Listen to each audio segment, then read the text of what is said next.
Sania. Nah, di sini kita akan belajar bersama-sama tentang materi IPA SMP kelas 8, yaitu gerak pada tumbuhan. Semoga video ini bisa menambah pemahaman kalian ya. Tahukah kamu bahwa semua makhluk hidup itu bergerak? Bergerak merupakan salah satu ciri dari makhluk hidup.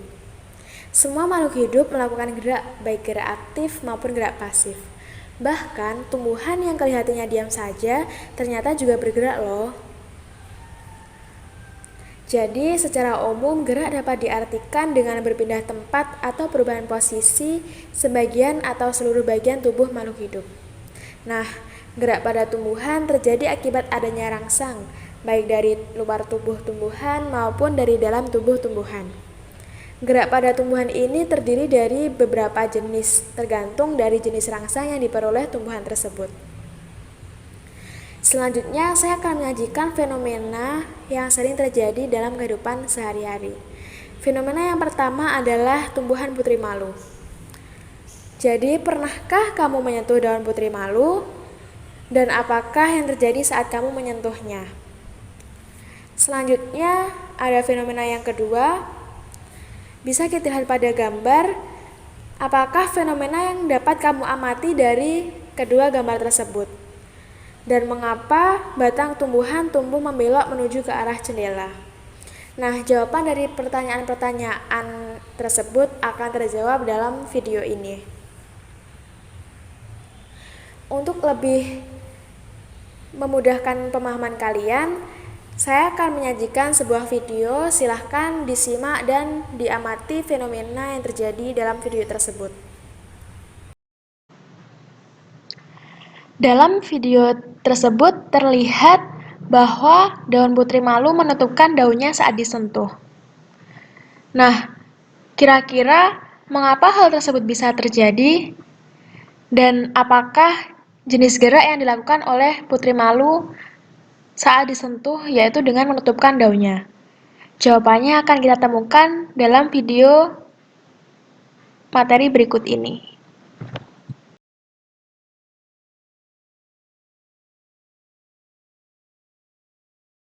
Setelah kita mengetahui beberapa peristiwa gerak pada tumbuhan di sekitar kita, selanjutnya mari kita bahas materi tentang gerak pada tumbuhan. Nah, gerak pada tumbuhan ini masuk ke dalam KD 3.1 dan juga 4.1, yaitu KD 3.1-nya menganalisis gerak pada makhluk hidup, sistem gerak pada manusia, dan upaya menjaga kesehatan sistem gerak. Sedangkan KD 4.1-nya adalah menyajikan karya tentang berbagai gangguan pada sistem gerak serta upaya menjaga kesehatan sistem gerak manusia. Nah, sebelumnya kita bahas secara umumnya.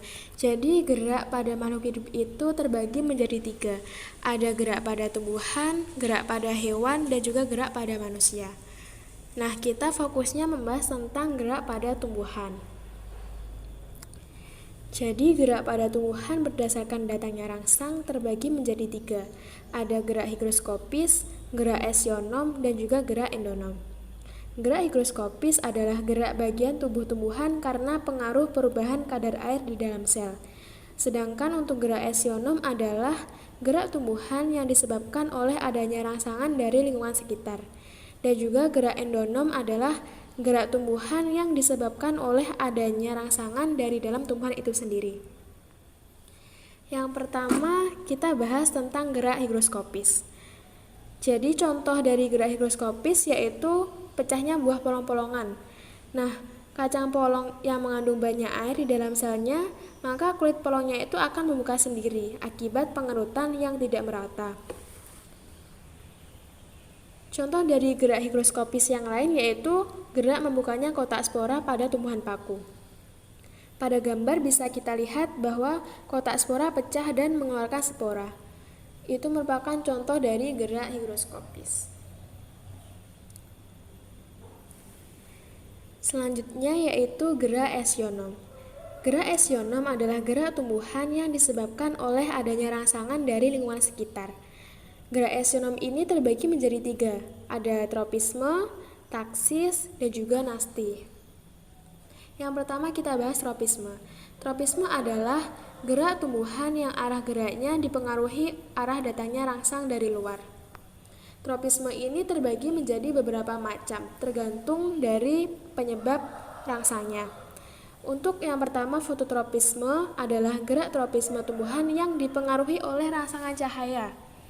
Fototropisme ini dibagi menjadi dua, ada fototropisme positif dan juga fototropisme negatif. Fototropisme positif adalah tumbuhan yang arah tumbuhnya itu mendekati sumber cahaya. Contohnya, ujung batang yang membelok menuju ke arah datangnya cahaya.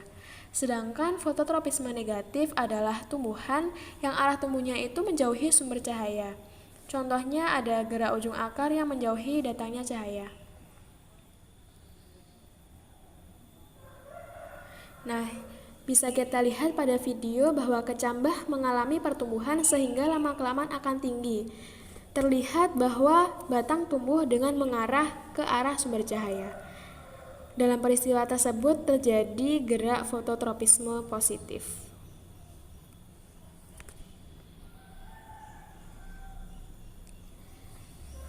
Selanjutnya yaitu ada geotropisme. Geotropisme adalah gerak sebagian tumbuhan karena rangsangan yang berupa gaya tarik bumi atau gravitasi. Geotropisme ini juga dibagi menjadi dua, ada geotropisme positif dan juga geotropisme negatif.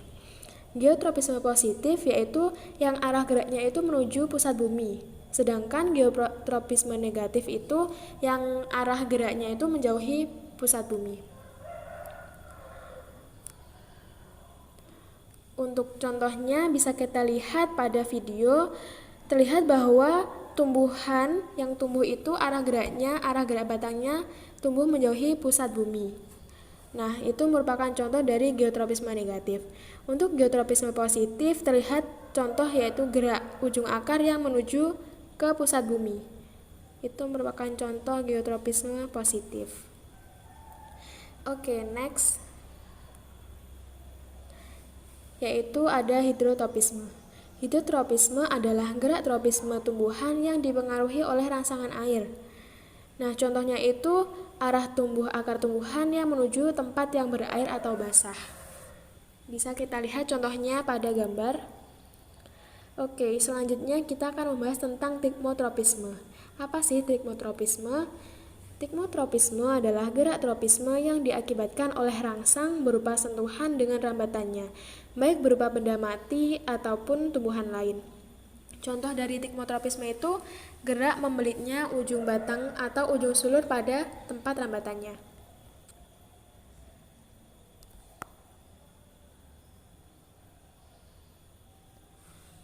Nah, bisa kita lihat pada video terlihat bahwa pertumbuhan tanaman sulur akan membelit bagian penopangnya. Sulur tanaman akan tumbuh lurus hingga menyentuh sesuatu. Adanya kontak sulur tersebut merangsang sulur untuk tumbuh melilit karena terjadi perbedaan kecepatan pertumbuhan karena sel-sel yang terkena sentuhan akan memproduksi auksin dan pertumbuhannya akan menjadi lebih cepat, sehingga membengkok dan melilit sumber sentuhan. Selanjutnya yaitu kemotropisme. Kemotropisme adalah gerak bagian tumbuh-tumbuhan karena rangsangan yang berupa zat atau bahan kimia.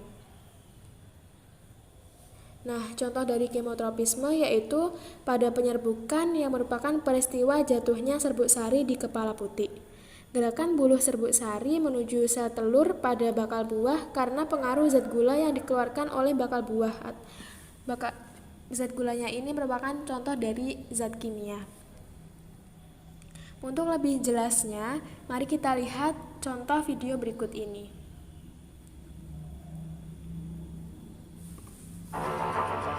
Nah, video tersebut merupakan contoh dari gerak kemotropisme, yaitu peristiwa jatuhnya serbuk sari di kepala putik.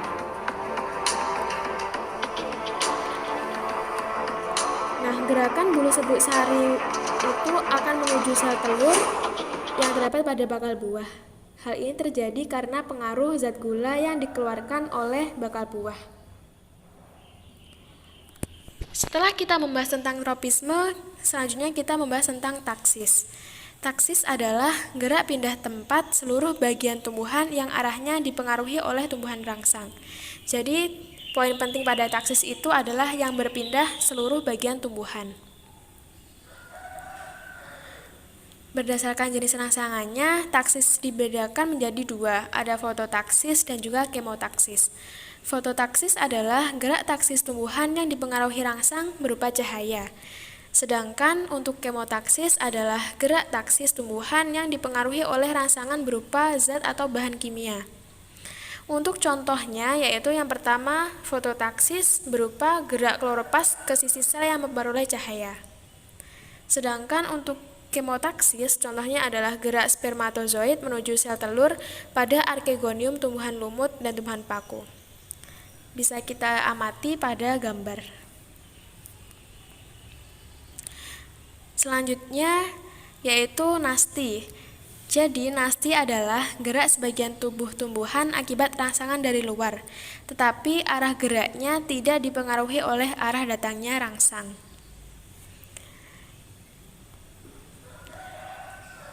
Berdasarkan jenis rangsangannya, nasti ini terbagi menjadi 5 macam. Ada niktinasti, fotonasti, seismonasti, termonasti, dan juga nasti kompleks. Yang pertama, niktinasti. Niktinasti adalah gerak sebagian tubuh tumbuhan akibat rangsangan dari lingkungan yang terjadi pada malam hari. Contohnya itu ada bunga oksalis yang menutup di malam hari dan mekar kembali pada pagi hari. Dan contoh yang selanjutnya yaitu menguncupnya daun tumbuhan leguminosae atau kacang-kacangan menjelang petang akibat perubahan tekanan turgor pada tangkai. Untuk lebih jelasnya, kita lihat video berikut ini.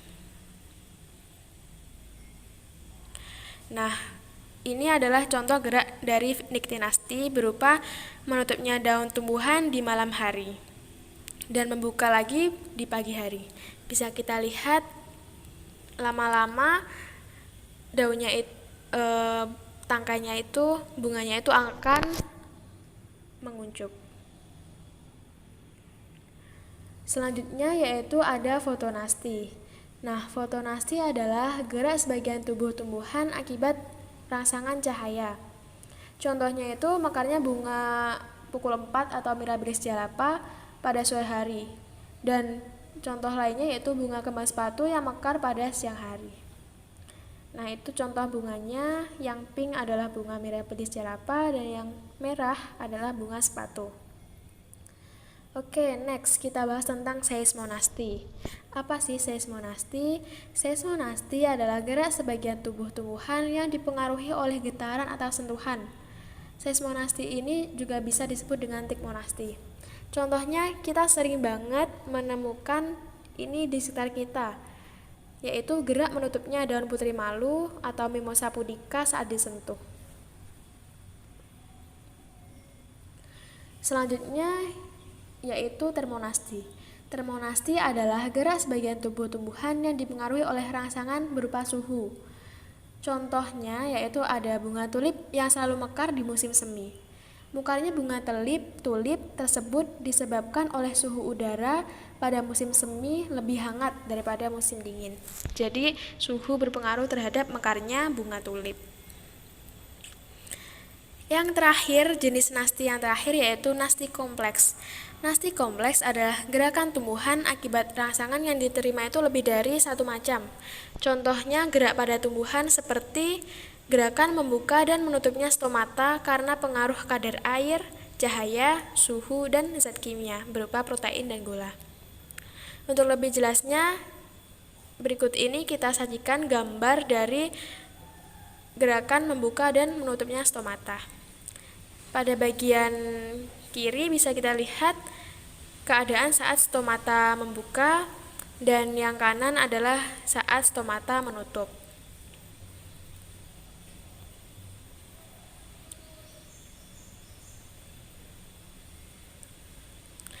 Nah, tadi awal sekali kita sudah bahas bahwa gerak pada tumbuhan itu terbagi menjadi 3 ya.